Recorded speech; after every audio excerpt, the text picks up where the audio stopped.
What's up, guys? We're doing Deshaun Watson's second game. Knocked some of the rust off against Houston, right? Can't be worse, right? Well, it wasn't worse. I just don't know if it was any better.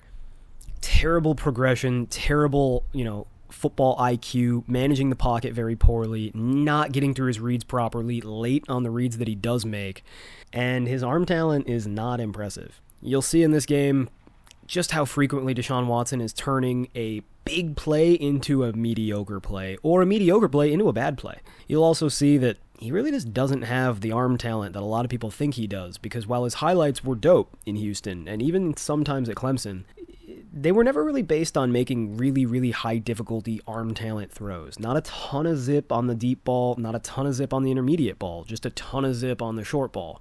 He's pretty maxed out. He's not a high upside type of dude, despite the fact that he's got great legs. And I still don't see how this gets better with more experience. Sure, his throwing was better than against Houston. He was more accurate, but he still wasn't accurate. I don't know how many more reps he's going to need to get accurate again at football. Quarterbacks have been injured before, and they come back and they throw the ball well. It's not like Deshaun Watson was not allowed to throw the football to people during his year and a half, 2 years off. Regardless, enough blather, enough summary. You guys are probably going to disagree with it anyway, because if you're watching this, there's a decent chance you're a Browns fan. Everybody else kind of already knows the score. Let's get to the film. Browns get it started with a downfield throw, and is it open? Yes. Did Watson have a ton of time? Of course, but it was a really good throw. That's a solid throw. And honestly, it's something he didn't do in the last game. And then here, he contorts his body really well. Watch him flip his hips and get his shoulders up, put that ball. I mean, it's an easy throw, but that was 2+ pocket movements. He had to manipulate the pocket and his body twice to make that throw happen. So far, he's got 2 positive plays on 2 plays. And that's nice.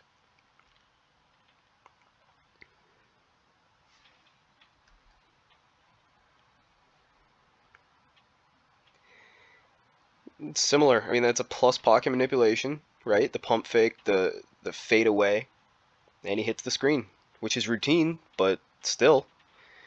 Here, decent run. I think that he should have pitched this. Now, I'm not going to get into the nits of pitching, running the option, because it's just not that valuable to me. I really honestly don't care if my quarterback can run the option, but if he pitches this ball and then takes just screen blocks right here, like a pick play in basketball, Felton's probably got a touchdown. Right? That defensive back's sealed off. These linebackers can be sealed off. You get the ball to him right here. Boom, gone. But we'll call it a good run. He got the first down. That's all you need. Well, he damn near got the first down.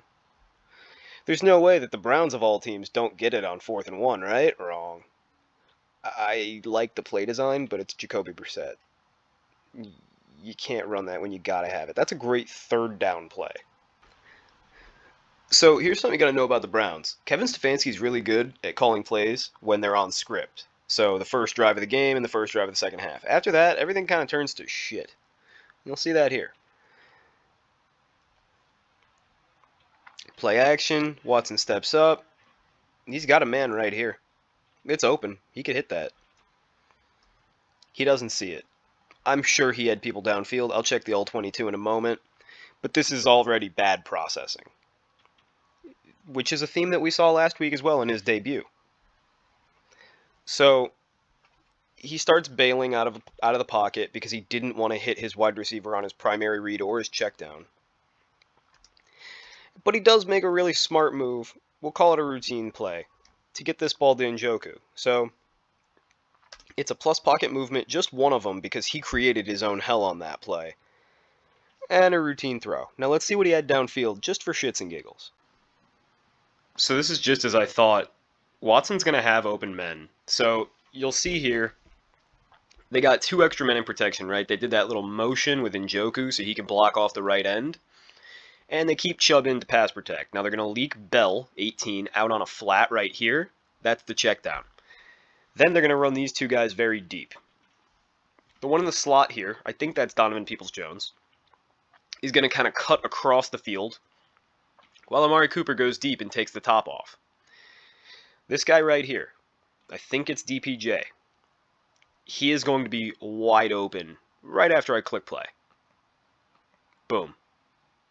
Right there, you have to hit this. This is, first of all, clean pocket. No pressure yet whatsoever. Second of all, wide open. Already broke and still wide open. You've got some kind of a coverage confusion slash bust here. This is a really well-designed play. This is Mike McDaniel caliber shit.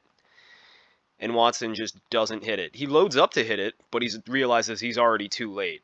And he doesn't have the arm strength to throw, 30 yards in the air, 20 yards downfield on a dime. He has to load up and torque his hips the way we talked about last week.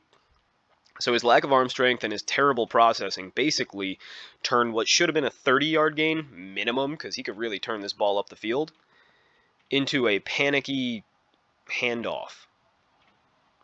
So again, it goes in the book as an average play, right? Because it's going to be a routine pass, effectively, and a plus pocket movement. But he left a ton on the table right there. And while that won't show up in the slugging grade, it'll show up in the game grade, the A to F that I give him at the end of the day. Which is why those are slightly more valuable, in my opinion, though more subjective.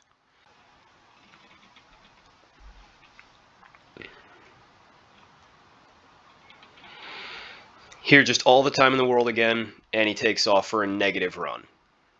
Now, I could go back to the All-22 and tell you that there's probably a better play, but let me tell you, on 3rd and 9, when you got a clean-ass pocket like this and you walk into the pressure, right, like, all this back here is wide open. If he would have just stayed where the hell he was and never stepped up, he would have been fine. He was getting mush rushed. It's a 3-man rush. He had all the time in the world he wanted. He decides to step up, invite the pressure, get right back into the line of fire, and turn up. He was 20 yards behind the line to gain when he started running. So this is what he wants to run. Listen, this guy's covered. This guy's covered. This guy's covered. This guy's mostly covered.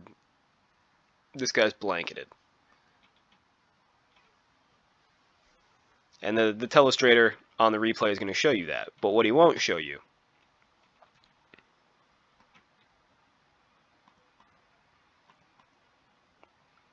is that if you put the ball right here on leverage, in stride, this safety's got his back turned. He can't get there. You zing this ball right here, easy completion. Now he stops, but that's the sort of thing that you can maneuver around. He might not have had a ton of great options, but he had to try something better than running on 3rd and 9 with a 12-yard drop. This is the great play extender, the playmaker that the Browns traded for.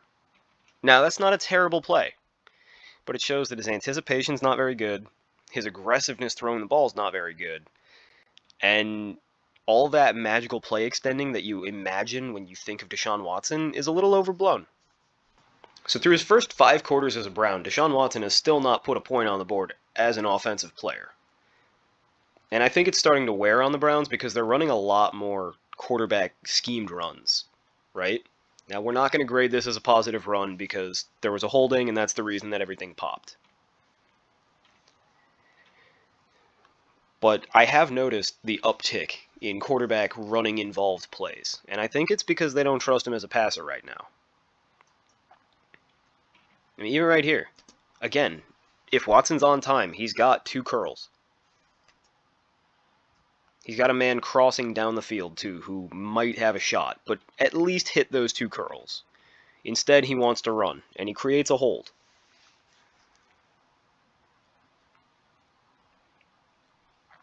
Now here, this is a nice throw. When Deshaun Watson is seeing the field, it's clear and defined. He can step up, he torques his body, he gets a solid throw. Plenty of zip, good job. But it has to be clean and very defined for him. He doesn't have anticipation or vision. Now here, again, he's got a man dragging along the front of the play. Watch. Watch. First of all, that's a false start that didn't get called. Now watch this receiver right here. He's wide. It's 3rd and 13, yeah. But you think you're going to get sacked right here. So throw it. He takes that extra beat, and that's why it almost turns into a sack. That's why he has to throw the ball away. Now, again, He gets 2+ movements and a throwaway. It's a positive throwaway. He's lucky to get the ball off. But I don't know what he thought he was going to accomplish by waiting. Here, we'll look at the tight copy they show us.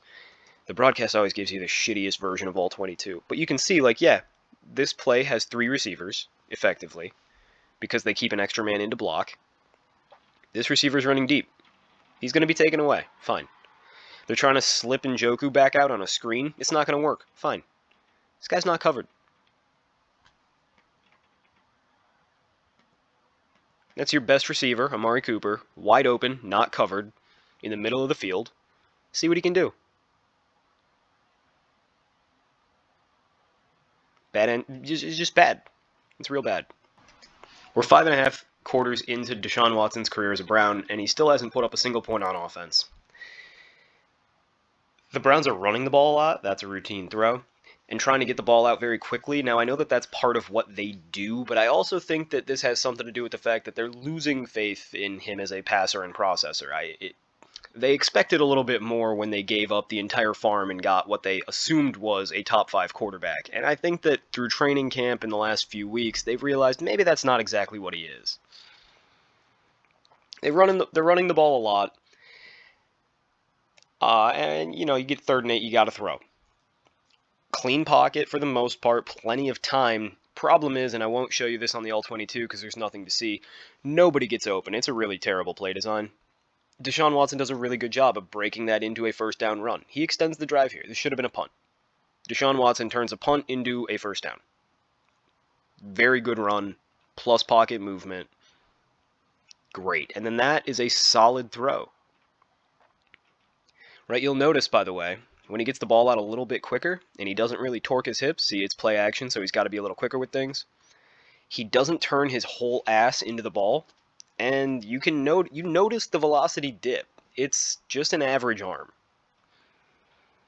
I think he'll probably have some issues with that outdoors in Cleveland in the winter, but I digress.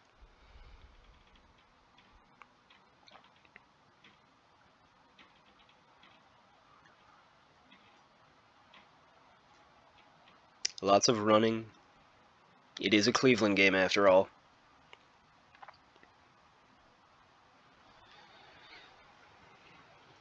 I think it's really telling that they won't even try throwing in the red zone. 3 straight runs and then a batted pass. I thought only Baker Mayfield and other short quarterbacks got balls batted. I thought that extra half-inch taller that Deshaun Watson is over Baker was the whole difference. Anyway, batted ball. Poor vision. I mean, this isn't a batted ball like a guy in his face. This is a batted ball on a screen. The defensive tackle's being engaged with. He doesn't get up. No, it's not like he's jumping. He just puts his arm up. Watson doesn't see it, isn't ready for that. But he does get his first points as a Brown. A field goal. On a drive where he did have 2 good plays. He had that really nice run on 3rd down and the solid throw the next play after. It's a lot better than last week. It's just not good. So there's only 24 seconds left, and the Browns only have 1 timeout, so even Baker Mayfield would have a hard time with this one. I'm kidding. It's a Rams versus Raiders joke. But in all seriousness, this is a part of the game that's very difficult to grade. Like, clean pocket, sure, it's a 10-yard throw, but they wanted him to catch that ball. So it's routine, Routine looks very different in these kinds of scenarios. There, you could argue that's routine. You could argue it's bad. I'll go with routine. Obviously, we don't grade spikes. And then this play, we're not going to grade the Hail Mary, but I do think it's instructive. I think it can really inform a lot of things. So there's a plus pocket move. Good job. He throws it from damn near the 40. Like, really the 40. And he gets it to about 3 yards into the end zone. It's a 63-yard throw in the air. 53 past the line of scrimmage. And that's about all he's got. I mean, look, he fucking cocks up. He puts his body into that ball. So now we know when Deshaun Watson's really going for it, he could put the ball about 63 yards in the air, about 53 yards past the line of scrimmage. And that's not that impressive. Honestly, it's very mediocre.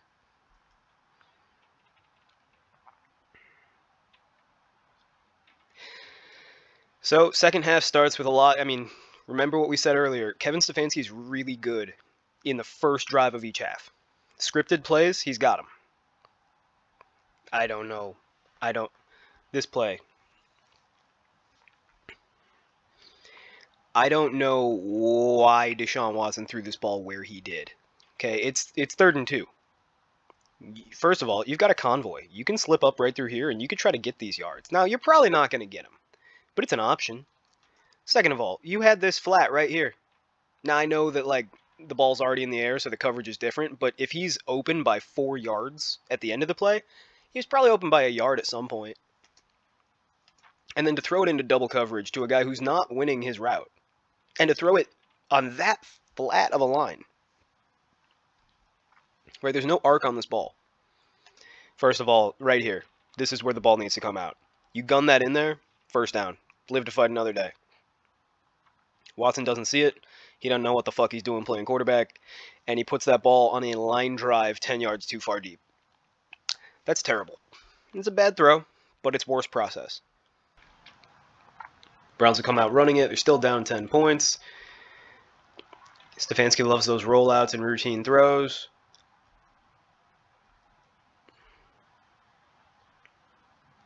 It's worth noting that Watson really hasn't been under pressure, and his receivers have been open. Now, I don't love some of the ideas. Some of the concepts are way too short for me. Like, right here, they're running a mesh. They're running a mesh on the line of scrimmage. Just hand the fucking ball off if this is what you want. Because you're guaranteeing you've got 2 dudes in the middle of the field to make a tackle after the catch on 3rd and 8. The ball is designed to come out to Cooper right here. So you want him to run through 4 dudes to get 8 yards? It's a ridiculous play concept. And Watson tries to take off. Now again, his receivers aren't that open, but the play was designed for you to make a throw. The throw was there, and you didn't take it. That's what I have an issue with. I also have an issue with tight copy that does not show the outside wide receivers. Outside wide receivers exist. And frankly, he had shots down the field. The out route, the over route, they were both not open, but on 3rd and 8, you can force it in there. Maybe it gets incompleted, but it's a lot better than a negative run. You had the curl. He waited too long. It's another negative run, and it's all his fault. Even with the hold, this is just bad quarterback play. Look, right here, top of the screen, that's a button hook. Open. Also, whoever the fuck this is, I think it's Njoku, open. And I know, it's revisionist, he's being pressured, yada yada. This is a zig. The zig's already open. This curl, already open. Back shoulder, just completely uncovered. Throw that ball right now. No, like right now. Like right now. No? Okay. Bad vision. That is an IQ problem that does not get fixed. I'm sorry, that's not rust. That is not knowing how to play football properly from a quarterback position. And it's what he displayed in Houston.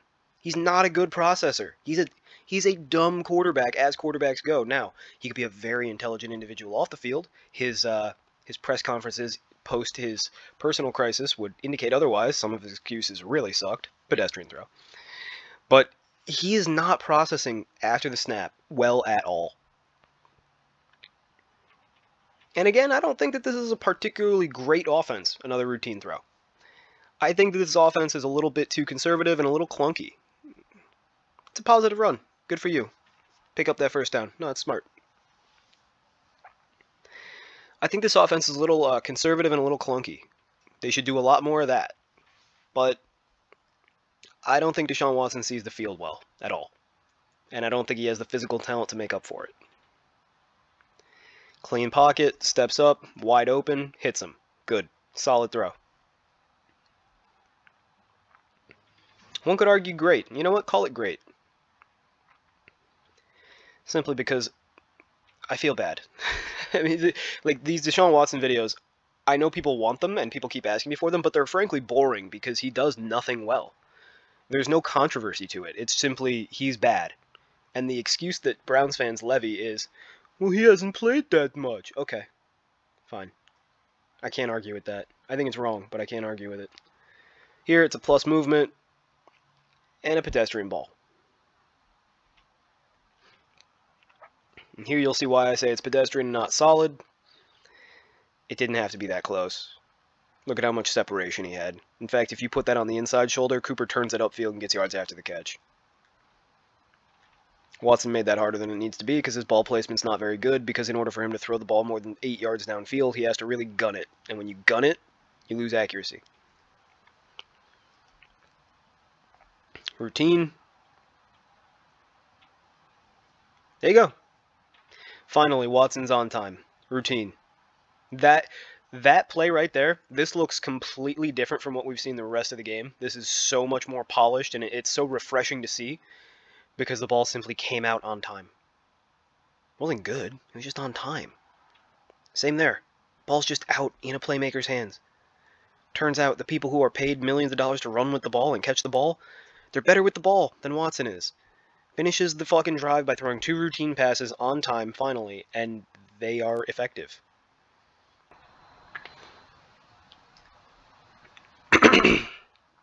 One, two.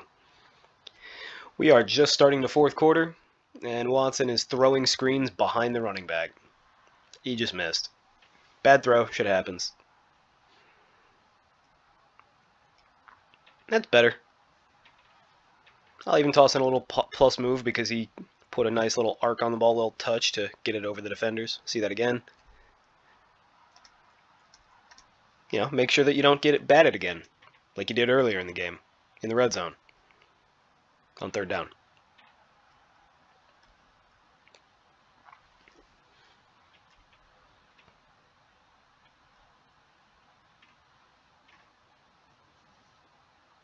Open. And Watson's late. So, this is a fun play. Alright, about to be open? About to be open. Obviously, wide the fuck open. You hit those, right there. But instead, he doesn't see them. He evades, makes a plus move, and then he makes a great throw. Great throw. Under pressure. 2 plus moves and a great throw.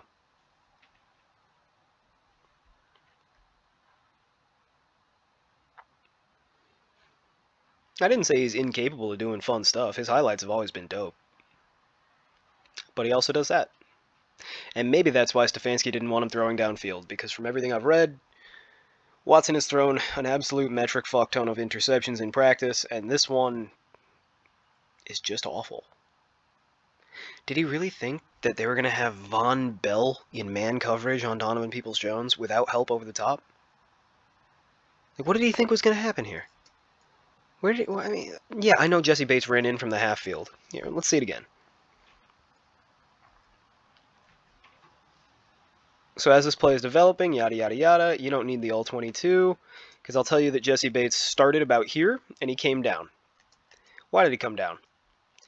Well, because you've got a fucking high-low zone. It's very clear that 24 is only playing the flat. He's playing the flat and maybe even the short curl, which means that there's got to be another zone defender coming over the top. This is just Deshaun Watson not knowing what he's looking at, getting greedy. By the grace of an interception, the Browns get the ball back, and they're only down 2 touchdowns. I've seen quarterbacks with less time in the offense, less chemistry with their receivers, and less time on the clock make similar comebacks. Just saying. It is funny that it sets up. This is exactly the scenario Baker Mayfield was in, except instead of an entire training camp and a month worth of practice and a live game and a half, he had 36 hours. He had 20 walkthrough reps, and nobody gave him a break. So far, he's got a routine throw and a neutral run. A 1-yard run on a read option is perfectly fine. It is effective. It is helpful. It is not positive. Same with that, routine throw. At some point, you're going to have to ask Deshaun Watson to push the ball down the field, but apparently that point will not come soon. Another routine throw. Why are these throws routine, even though they're a little further downfield? Because the Bengals are giving you underneath leverage. They want you to catch the ball so that they can tackle you inbounds.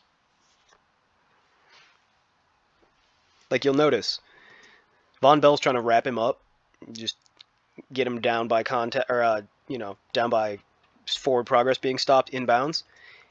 Wilson comes and hits him out of bounds, and Von Bell goes, "Oh, come on," because he's trying to let this clock roll. And even though we're outside 5 minutes, so the clock doesn't stop completely for out of bounds, it does stop until the ball gets set.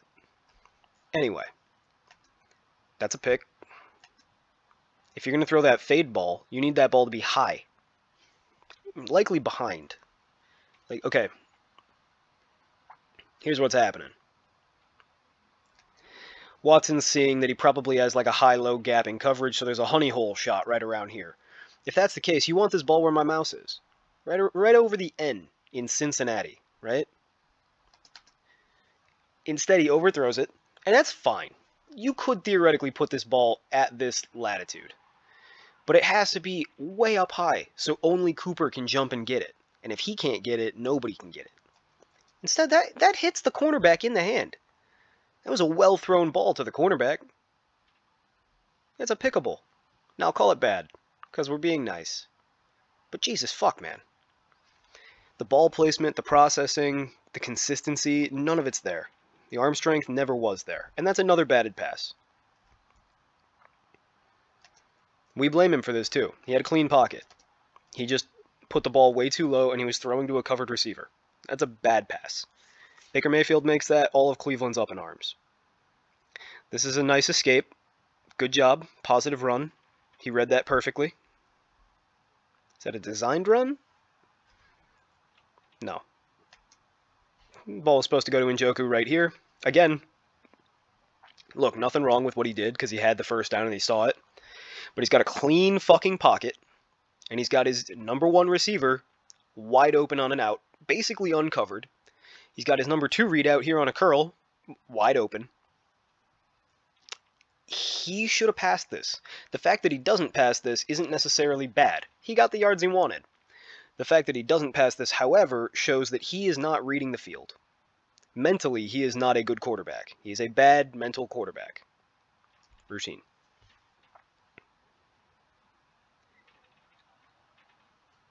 And I don't know how many times I have to tell you that he's missed an opportunity or been late on a read before it sinks in that this isn't just rust. He's not adept. He's not a quick thinker. Because post-snap processing has a little to do with experience in the system, but less than pre-snap. This is mostly just, can you think on the fly? And he can't. Notice, got a running back right here, wide open. Star Pro Bowl running back, wide open. Get him the ball. Second down, see what he could do. And by the way, extremely clean pocket. This is not a plus move. He did not need to leave that pocket. He created more pressure by rolling away from his offensive line than he would have by standing still. By the way, Kareem Hunt's still open. A little pump fake for what reason? By the way, would have had a shot.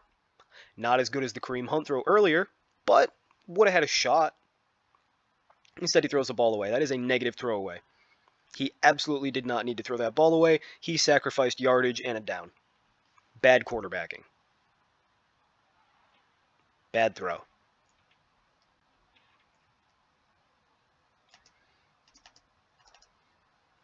Wide open. Put that ball right here with a little loft. Lead him further towards the center of the field. He won't get hit. You look at all this space between these defenders. Instead of gunning it as hard and high as you can, utilize this 10 yards. Put it 5 yards in. Let Cooper carry his route over and walk into the ball. Bad throw. Doesn't understand leverage, doesn't understand throwing lanes. And then here is just a fade. It's a bad fade. Way too far inside. Way late. You need less air on that. You need to be more outside. If you're throwing a fade ball, you never want your receiver to catch the ball over the defensive back if there's room behind him. Look at all this room between his ass and the sideline. That's where the ball needs to go. Could have been a walking catch. Instead, he brings the cornerback directly back into the ball. Bad throw. We're in utter garbage time. It is a 2-touchdown game. There is 4 minutes left. Very little that you see here will be applicable to anything. Much less, extended flats to halfbacks. It's a bad pass. It's low. Late.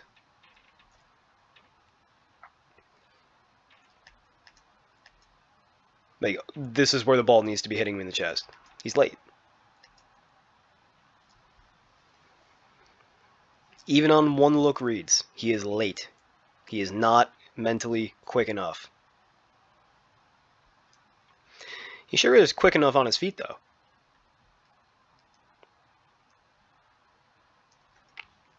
I don't love this play design. I think that the intended receiver is this guy coming right across on the drag. Is that Bell? That's Bell. I don't like the play design. I'm not going to blame Watson for bailing. This is a normal throwaway. It's a plus move and a throwaway.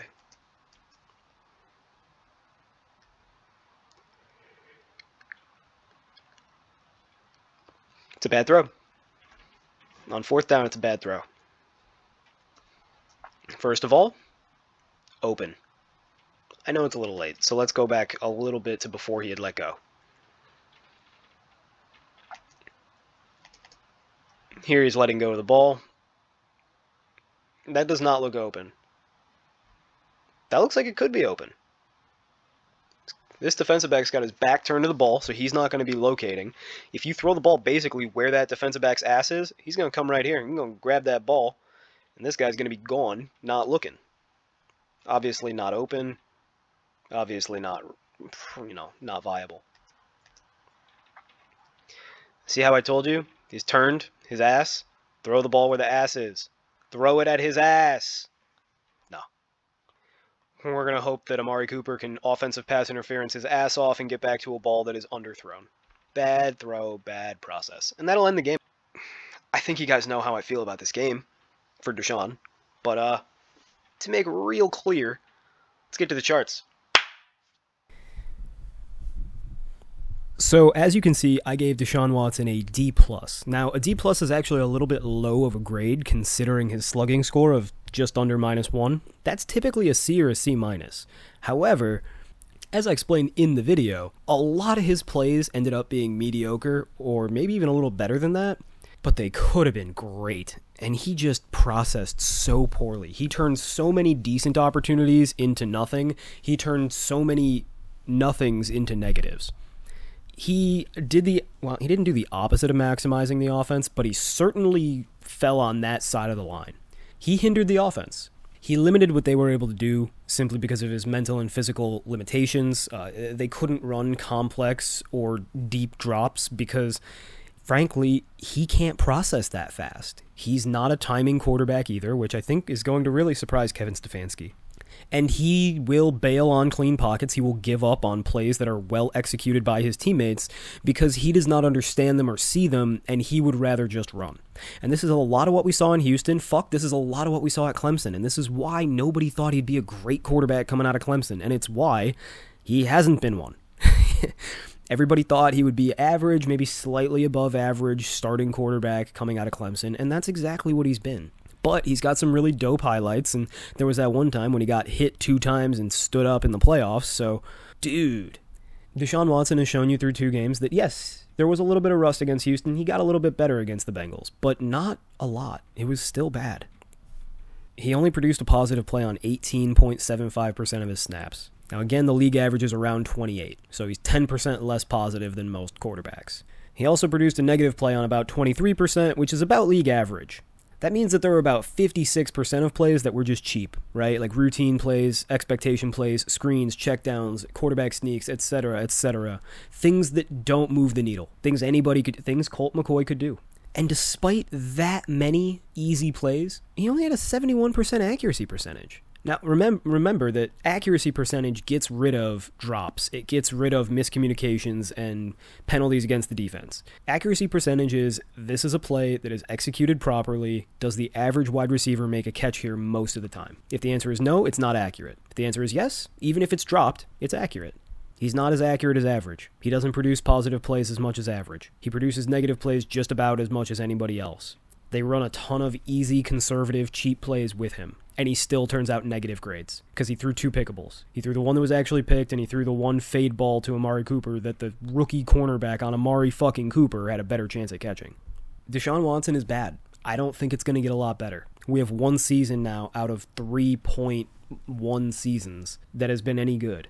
And even that season was overblown. They won 4 games. There's a reason for it. His stats were a little bit inflated, shall we say, by garbage time and by knowing that they were going to be losing, so they're throwing the ball all over the field. You saw in that game, Deshaun Watson's actually pretty good against prevent defense. It's just crunch time. It is 3rd and long. It is any time the defense knows you're going to throw, and they are prepared for it. That's when Deshaun Watson cannot operate. He will bail from a clean pocket. He does not process his reads properly. It's not Russell Wilson caliber bad, if you throw out the morality. I'm not talking morality, I'm talking football. But trading 3 first-round picks and giving up a quarter of your cap space for a player that's not helping at all, maybe you could argue he's not hurting, but he's certainly not helping. Frankly, I think Jacoby Brissett would be a better option right now. And I can't believe I'm saying that because Jacoby Brissett sucks. But at least he has a strong arm and he can stretch the defense vertically. Deshaun Watson cannot do that. I think the Browns are in for a world of hurt. And I think that the play calling against the Bengals actually indicates that they know it. All right, what do you guys think? Was I too harsh anywhere? Do you disagree with any of my grading or my analysis of his progressions? Do you think you need to see more? Or if you're a Browns fan, I guess you're probably just going to tell me that it shouldn't count. It's only his 2nd game. He took a long time off. I wonder why that happened. And therefore, he can't be blamed for any of this. All right, until next video, hasta.